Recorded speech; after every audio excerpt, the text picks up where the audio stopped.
Hi, just a note before you start listening to the podcast itself.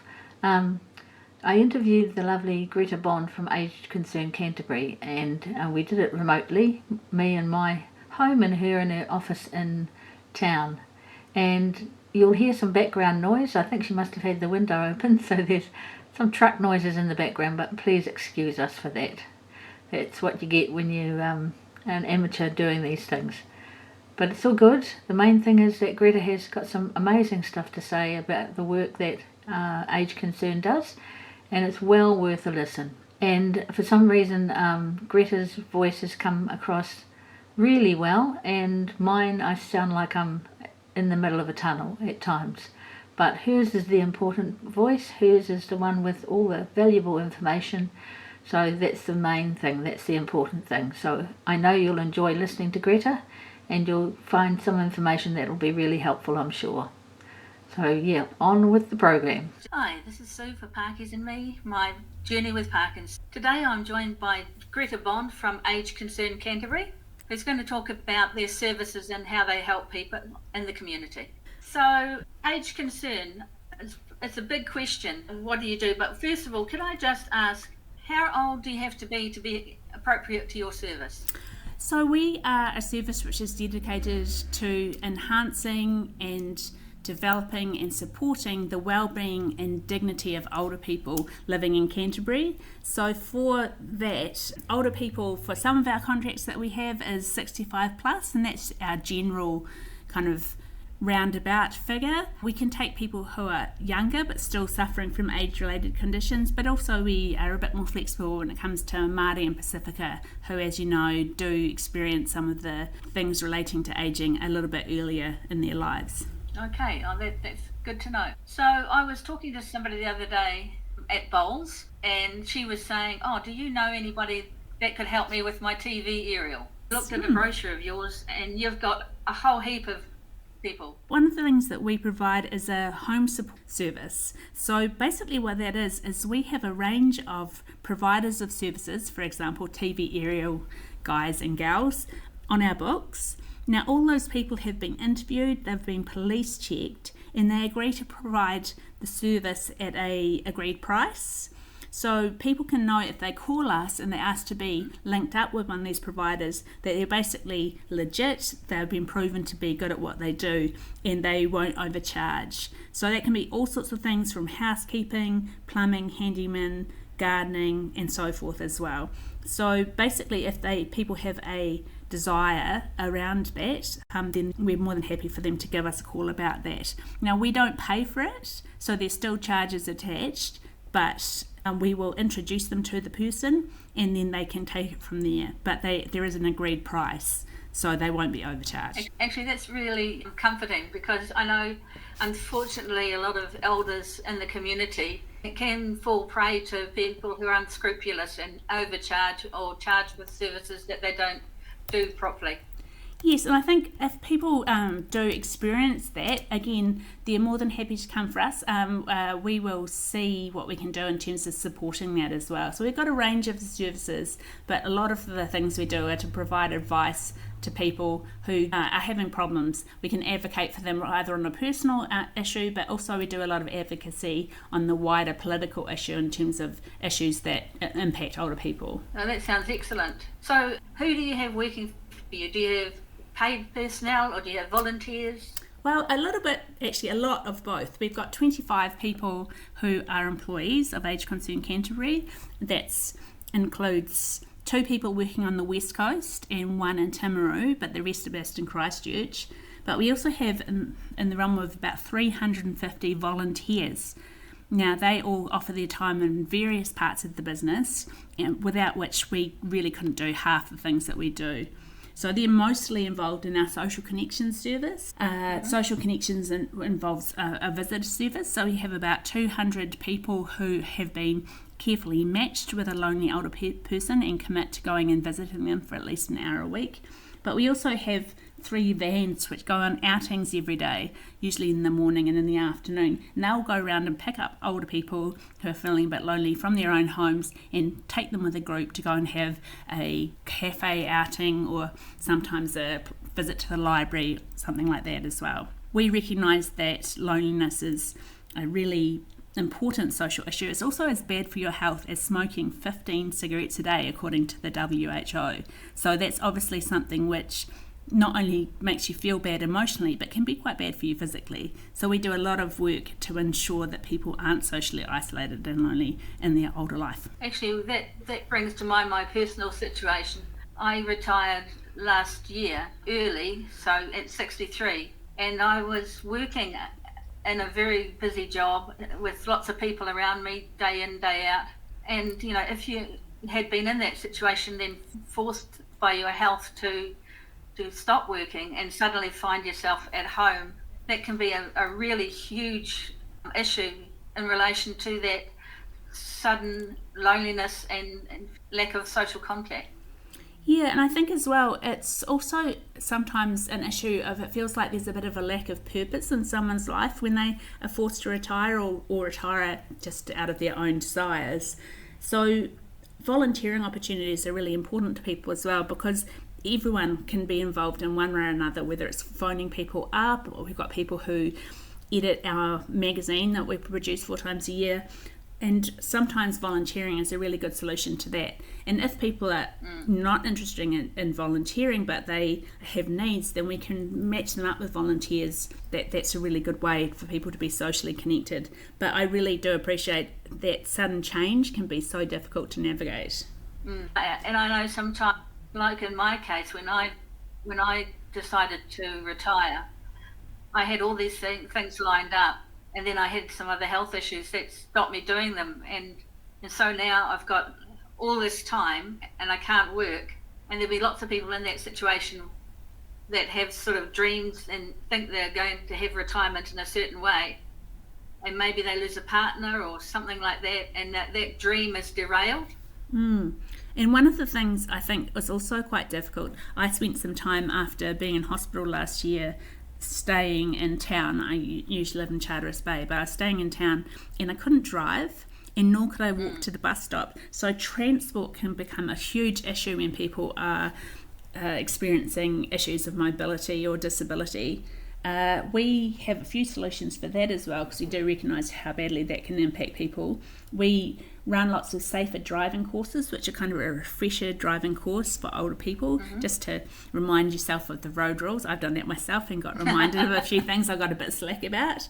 We also have a course we run 6 times a year called Life Without a Car, which helps people to navigate using public transport or taxis and so forth. One of the things they can get through us is a total mobility card. That's a fantastic thing, which is funded, I think, through the Ministry of Transport, fund that. But if you have one, it allows you to get 75% off a taxi fare.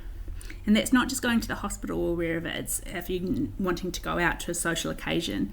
And, you know, depending where you live, that can make it a visit or a outing to the library or doing the things that you've already done way cheaper and easier. Like, appreciating that a lot of older people can be on pretty restricted budgets, but that's a really good tool if you're able to do that. And that service is really good, and that you say also, it's good to hear you say that people can use it for social reasons. I think people think, oh, I can only use it for hospital visits or appointments or going to the doctor. No, but I think that we recognise that social visits are actually, you know, a real critical part of people's lives. But, you know, also going to the supermarket, all those kind of things, which can become a bit difficult if you get older, if you have some mobility and transport issues. So I guess, yeah, for me, the really critical thing for all our services is actually increasing the dignity of older people as well as the well-being. So it's partly, you know, some really important health type services, but that's social integration is so critical as well. And being with that person where they're at, you know, if they can go out to the library or if they can go out in a vehicle, you can support that. But if they can't, you could come around and see them in their home and give them that social contact at home. Absolutely, yeah, and that's the case for many of our older people, you know, because it's a bit of a rough combination, is stopping work. Well, you know, having stopped work some time ago even, but when you lose your mobility, that can be a really critical part of the equation in terms of being able to maintain that social interaction, which is so important. Yeah, and like both of us have had operations, and, you know, often in the older population, people will have replacements and other things, and then getting in and out of a vehicle is very painful. And so they're at home in pain, isolated, and can't get in the car to remedy that. Yeah, and like we have some health-related services as well. We have 3 community connectors. Now, they were a position that was kind of invented during COVID, and their chief role during that time was to go around and see people who were socially isolated or isolating because they had had COVID, and making sure that they had groceries and all their needs were met. Now, obviously, COVID, in terms of that kind of response, is behind us, but we've maintained the community connectors because what we discovered is there's so much need out there for older people who may be living alone or having difficulties relating to MSD or WINS or their power company, and sometimes having difficult meetings to go to and they're not quite sure who they need to talk to. Everything really great or small that our community connectors will help with. For example, there's a gentleman who one of our community connectors had a relationship with, who had to go into hospital, and she was asking to support him for that transition. All sorts of things. If you can't get your Sky going, sometimes they can help. There's everything from the the sublime to the ridiculous. Yeah, and they're amazing people. I must say they have a really great spirit about them as well. But they're always, nothing excites them more than being able to go out and help someone. That same chap, he didn't have any very good clothes, so we could dip into a little bit of discretionary funding that we have and sort him out some matching shoes and some track pants and everything, just drop them off to make his transition into hospital a bit easier for him. Actually, talking about community connections, these community connectors that you have, for instance, there could be a gentleman in one house and 3 doors down there could be another person that's lonely. I mean, could those connectors kind of put those people together somehow if they were That's a really good thought. That is not something which is kind of in their brief or remit, but it sounds like it should be, doesn't it? That sounds like a really useful thing. I mean, in some ways, we have our buses going around and picking up people, but we don't actually have something which connects people within their own little micro communities. And that, I guess sometimes that happens naturally, particularly in more rural areas. You see quite a lot of social support just naturally arising, where you have your women's institute or your church community sort of wrapping around people. But lots of times in the city in particular, people just don't know their neighbours at all. Because it would be nice, wouldn't it, to think that maybe those people could walk through 2 or 3 doors down and knock on the door and say, hey, do you want to have a coffee? Absolutely. That would be, amazing. That's a really great idea. I'm not quite sure how we'd make that happen, but I do feel like that is something which could definitely be of advantage to a lot of people. Because, a lot of people are quite shy at heart, and be socially integrated and good once they're there. But sometimes that first meeting is so difficult for people, and putting themselves out there, particularly if they've been living by themselves for quite a while with not much social contact. So it really is part of our ethos to try and help that. Yeah, but even like in my situation with my husband, we didn't connect with the neighbours in the last house because we were both working and busy and didn't have any extra time. And then we bought this house that we're in now, and we made a conscious effort to knock on the door of the nearest neighbour and introduce ourselves, and that's been invaluable. And we've got a community quiz night team. Oh, how lovely! Through that starting point, so you just don't know what that knock on the door is going to produce. No, that sounds amazing. So for me, in my community, I know all the people who walk their dogs, but sometimes I don't even know sometimes I do know their names, obviously, but sometimes I just do not. And I know that the dog's name is, but I don't know what the person's Sandy's name. Mum or whatever. Yeah, exactly that. But it's always a point where it's quite nice to meet each other because you can praise each other's dogs, and that gets you talking about all sorts of things. Actually, this reminds me of my uncle who's recently widowed, and he goes for a walk in the community, and he's got this spot where he sits, and all the dog walkers go past, and they know him, and he knows them, and he has treats in his pocket. Oh, lovely. Yeah, no, that's very nice. Highlight of his day, catching up all the dogs. Yeah, no, there's a lady who I always meet who isn't walking a dog at this stage, but she always has treats in her pocket. And Molly, my dog, always gets very excited to see her. I think she actually likes her more than she likes the treats, just because she's always very nice to her, but the treats don't hurt, that's for sure. What else do we have? We also, one of the things we do, which I'm particularly interested in, is running steady as you go classes. Now, they're an exercise class which helps improve people's strength and balance. They're peer-led, so around Canterbury any particular week, we've got about 64 classes going on per week. They're run by one staff member who's a physiotherapist, who goes around and sets them up. It's a particular exercise program which is made at the University of Otago, and it's on CD or stick or whatever, and the peer leader can put it into the sound system or wherever they're meeting. Usually it's a church hall or something, and as long as they have some chairs, then the people can then run it themselves. So that's really useful for people who are older, who might be, maybe a little bit less steady on their feet, or wanting to maintain the kind of fitness that they do have without it being too rambunctious or sort of rugby. That's a really good class as well. A lot of times there's lots of social connection around that as well. People come and do the class, and they might go off and have a cup of tea together afterwards as well. So that's something I always really appreciate as well. And that strength and balance is so important. Like maintaining that is really part of the key towards living a better later life from my perspective. Yeah, and I agree with what you're saying about going to the exercise class. And I've been a person that's gone to some exercise classes and then just gone home. Right. But maybe the second exercise class, somebody said to me, "Oh, some of us meet for coffee. Do you want to stay?" And I sort of went, yeah, okay. And then I started going for coffee after that every time. That's really cool. And I think that goes to show as well, like at all ages, sometimes that first step into social connection with people is actually quite difficult. Like, I'm quite shy when I first meet people. Like, you probably wouldn't guess it because I can talk the arm off a donkey or whatever they have. But once you get going into it and you become part of that social milieu kind of thing, then it's really easy and wonderful.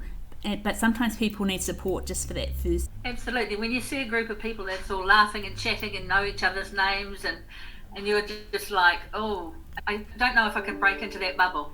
Yeah, it's so good for you to do so, though. We start again and talk a little bit about the elder abuse team within the wider context of age concern. I'd like them to have a little bit about that as well. Okay, so we'll just do a taster. Yeah, exactly. I'll start Greta, it. there was. Oh, you want to start it? No, you go. Okay, so Greta, we've talked a lot about the services that you have at Age Concern, and we're going to talk in depth about another topic, but that topic was elder abuse. Yes, that's right. We have our elder abuse response team. So we have 6 clinicians across the South Island. We have one in Timaru, one in Westport, and the rest based in our Christchurch office, and their job is to respond to referrals about elder abuse, which is where older people may be being taken advantage of in a number of ways, or basically facing abuse from other people. So that's a really important part of our service as well. That sounds awesome. So, and it's also a topic that needs more information, so we'll do a podcast on that next. That sounds amazing. Well, thank you, Greta. It's been great. Thank you so much for having me. It's been great. Thanks for all that wonderful information, and I'm sure people feel very much more informed about your services. Yeah, and I think basically the thing to remember is if anything's needed, whether or not you think it's one of the things I've discussed or not, it's really useful to give us a call. So if you'd like to give us a call, just give us a ring on 03 366 0903. That's 03 366 0903, or 0800 803 344. Any of our team would be happy to talk with you and make sure you get the help that you need. That sounds wonderful, Greta. So this has been Sue for Pākehā and me, my journey with Kia kaha. Be strong, be brave, be you.